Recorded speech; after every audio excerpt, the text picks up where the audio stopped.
সকলের মঙ্গল কামনায় আজকে আমি আদি পুস্তক তার 47 অধ্যায় থেকে কিছু আলোচনা করছি। আসলে আমার এই বাইবেল পড়া থেকে অনেকে চিন্তা করেন যে আমি প্রচার করি, আসলে প্রচার করি না।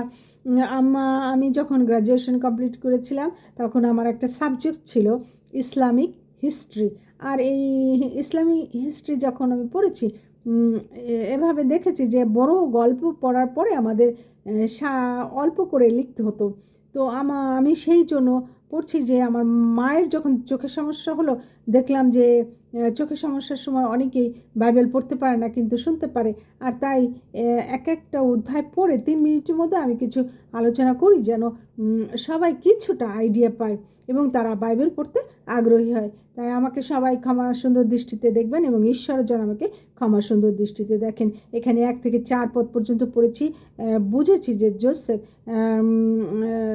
জোসেফকে তার পিতা যে অসুস্থ হলেন সেই ঘটনা জানানোর পরে জোসেফ তার 2 পুত্র মনস্বী ও ইফ্রাইমকে নিয়ে পিতার উদ্দেশ্যে রওনা দিলেন। তাহাতে পিতা শুনে লাফ দিয়ে শয্যা ছেড়ে উঠে বললেন যে কনান দেশে লুস নামক স্থানে ঈশ্বর আমাকে দর্শন দিয়ে আশীর্বাদ করে বলেছেন, দেখো আমি তোমাকে বলবান ও তোমার বহু বংশ করিব, তোমা হইতে জাতি সমাজ তৈরি করিব ও তোমাকে বলবান ও বহুবংশ করিব এবং তোমার ভাবি বংশকে চিরস্থায়ী অধিকারতে এই দেশ দিব।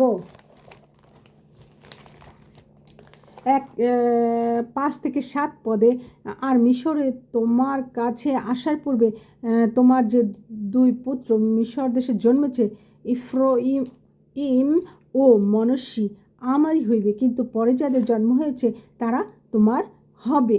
আর পদ্দন থেকে আসার পথে রাহেল সেখানে মারা গেলে বেতলেহেমের পথের পাশে তাহার কবর দিলাম।